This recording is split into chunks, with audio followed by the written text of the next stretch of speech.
With God of War Ragnarok recently released and concluded, I have a lot of questions that were still left unanswered, even though this is seemingly the end of the Norse pantheon, unless we get an Atreus game, an Atreus only game. That said, that is what this video essentially is. A list of questions I have for God of War that were left unanswered, and hopefully they get answered by the creators or the community. That said, there will be major spoilers for the entirety of God of War, including Ragnarok, so you've been warned in advance. And also a reminder to like and subscribe. It helps the channel a lot. And that said, let's get on to God of War Unsolved. Thor's wound never heals. We're starting off with a quick one, which is Thor's wound and why it never healed after his fight with Kratos, since gods have accelerated healing. Now the answer is, in God of War 2018, when Kratos threw the Leviathan axe into the Lake of the Nine, Jormungandr eats it and spits it out. When he does, at the top right corner of the screen, it says Aether imbued. Now, this was very subtle and forgettable since it was never mentioned again. But what is Aether? According to the Norse lore, Aether is Jormungandr's poison that kills Thor after Thor takes 9 steps, meaning the Leviathan axe was given a poison enchantment, and that's why Thor cannot heal from the wound. He's been inflicted with a poison wound that assumably negates healing. Well, except for Baldur, because Baldur took a lot of those hits, and he walked out perfectly fine. But Baldur is blessed with invulnerability to all threats,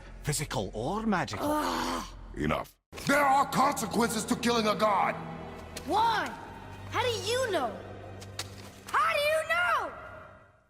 As Kratos once said, there are consequences to killing a god. Which begs the question, why weren't there any consequences as disastrous as what happened to Greece? Strangely enough, the only death that actually had a real world consequence was Baldur's death, which brought the early arrival of Fimbulwinter. No other god's death has caused any changes to anything. And at first I assumed this was because there are some gods that aren't actually full gods and mixed with something like Jotuns, like Thor. But I have another idea. What if the reason why these gods never had any impact on the world was because they were meant to die? Baldur was destined to die in order to kickstart Fimbulwinter. Thor is fated to die at the hands of Jormungandr, but died to Odin instead. It's still a death regardless, and it's still a fated death. Odin was also fated to die at the end of Ragnarok. So, fated deaths do not change the surrounding world or its realms because it's meant to be. Kratos killing the Greek pantheon was not meant to happen, even though it was prophesied that a child with the tattoos was to kill Zeus, which actually surprisingly enough, when Zeus died, it didn't have a negative outcome on the rest of the world. I'm just coming from the future to say that's cap.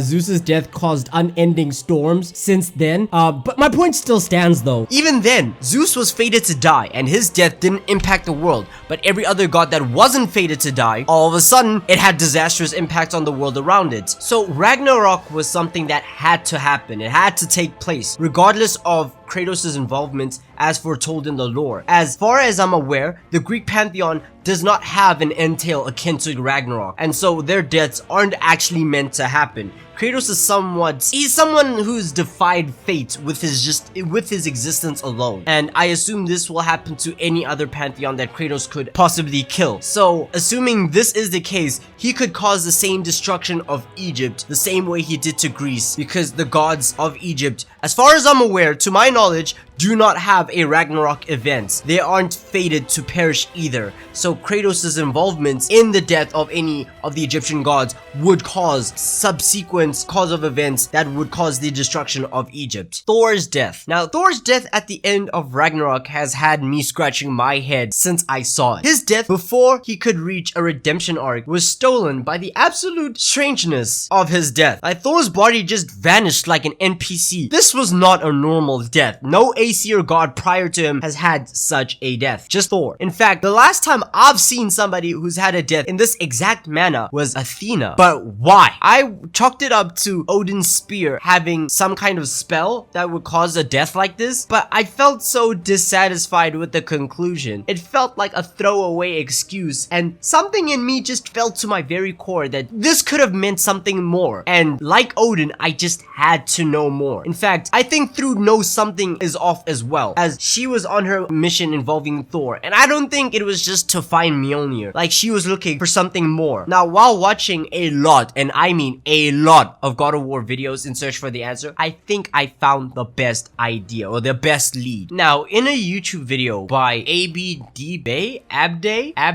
I am sorry, I don't know how to pronounce this YouTube channel's name, but they are a God of War channel, and in the video, he discussed the rift that Odin was obsessed with and what it could have been. A rough summary of the video is that within the rift is the source of creation, a realm of higher gods above all pantheons. Athena was confirmed to actually be in this realm, or in a higher realm, which would go by the name Plamora. How did she get there exactly? She was the first god to die selflessly. Dying to protect Zeus in itself is a selfless act, which is a rare occurrence because, I mean, the gods have been shown to be very selfish. They always think of themselves. Anything that they do to help other people is for their own benefit. That said, could Thor have ascended to this higher realm, seeing as when he did die, he died with selfless intent in mind? He was no longer a mental slave to Odin. He was willing to act selflessly to protect his wife, his child, and all those who mattered. That is in itself selfless, which is why when he died, his body vanished the same way Athena's did, crumbling apart with dust and then just vanishing. Thor was the only god in the entire Norse pantheon, keep in mind, to die this way, and I don't think that was without reason. He was one of the only gods to die selflessly before Freyr, whose death we didn't actually get to truly see. So hey, he could be Plomora as well. Just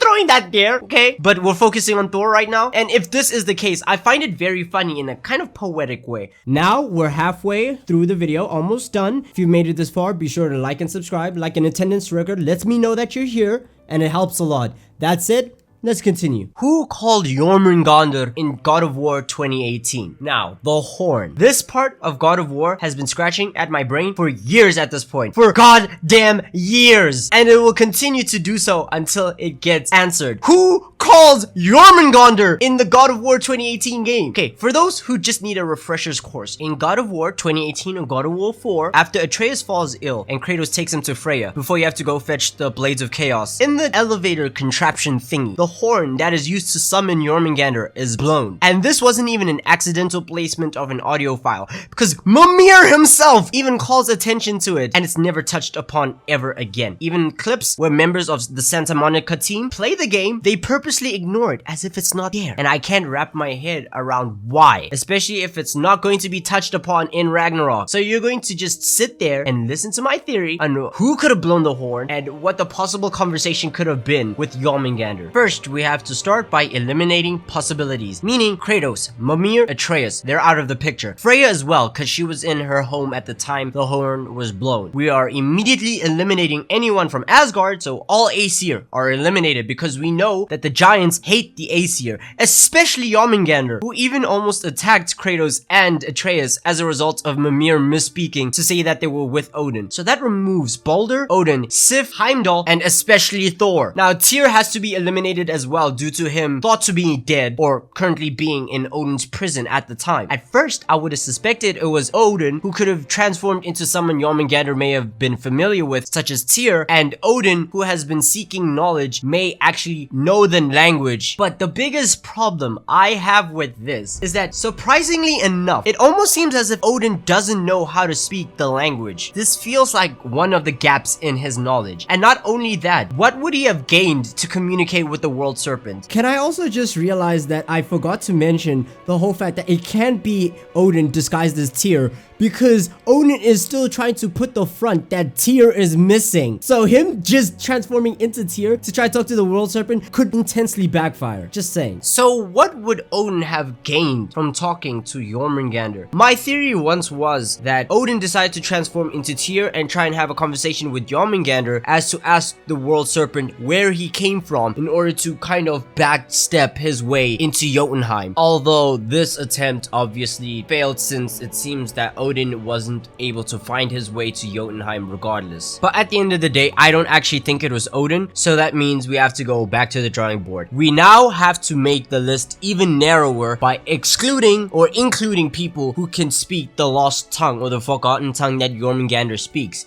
And at the time, only Faye, Mimir, and Hersfelger and the giants would have known the language. But Faye is dead, and we've already excluded Mimir. Hraesvelgr is currently in Helheim, and we later see Hraesvelgr there, so we have to exclude them. And the giants are, well, as we know from God of War Ragnarok, they're now contained in the orbs. But it still had to be a Jotun. That said, I had Angrboda as a suspect since she wanted to fulfill her part of the prophecy as much as possible, and she would have been the only one who was able to speak to Jormungandr, being not only a giant, but Jormungandr's mother, and also somebody who was able to speak the language. And not to mention, she could slip in and out of Ironwood, which allows her to be quick with whatever she needed to talk to Jormungandr about. Shouldn't it be case closed? Well, yes, but my problem with it being Angrboda at the time is that not only was she Atreus' age at the time, being 11 years old, but the Jotuns were still being hunted down by the Aesir, meaning if she came to Asgard, the possibility of Odin's ravens spotting her, especially communicating with somebody or something as large as Jormungandr. That said, I don't even think Thor would have hunted her down, because it seems he was busy at the time just finding out about the death of Magni. But let's entertain the idea that it is Angrboda, since it's the best viable option. What could they have discussed? Jormungandr's behavior had not changed at all, even after the horn was blown. He had assisted and continued to assist in the same way. I guess it could be argued that he assisted more like during the fight against Damir's corpse, but I think Jormungandr's aggression / assistance during the fight was a result of him wanting to get back at Baldur, who attacked him prior. So even then, nothing has changed, unless Angrboda told Jormungandr to tell Atreus of Ironwood by telling him that Atreus was a Jotun,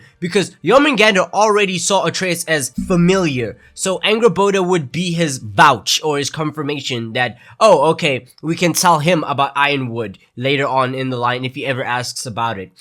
To be honest, that is the simplest answer, and sometimes the simplest answers are the best. Not every answer has to be complicated, so for now, I guess we can say it is still unsolved, as they did say that they would mention or give us an answer one day in the future. So far, Angrboda is our best option. Now, why did the weather change due to Loki's anger and his illness in the God of War 2018 games? Now, in the God of War 2018 games, Atreus' behavior affects the weather on 2 occasions. First, when he falls ill, and the second time when he finds out that he's a god and then starts lashing out at everybody who he deemed as lesser. Why did it affect the weather? Especially if Atreus / Loki has no actual connection to being able to manipulate the weather. As far as we can see, his only abilities of godhood are shapeshifting. A popular fan theory, and in my opinion the best explanation, is that since time moves differently between the realms, whenever Atreus had his outburst and the illness and the weather changed, it was a result of Thor beating Modin to near death over Magni's death, since around the same time Thor would have found out about the bad news. So that is the question solved?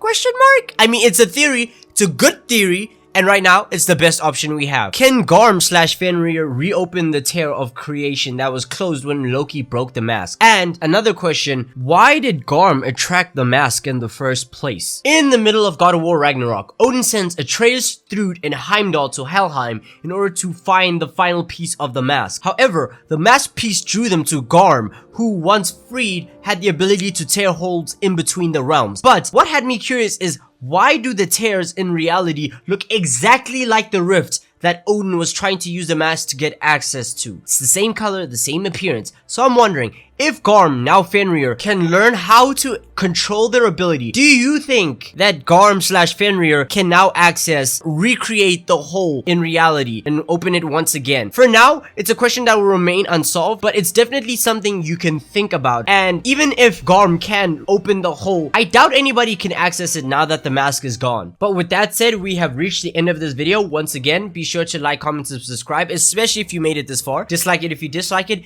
In the next video, we will be doing comments and corrections, where I will take my favorite comments and the corrections that you guys have provided to me from this video and the previous video, and we will be discussing them. That said, be ever wonderful. This has been Biscord signing out. Bye.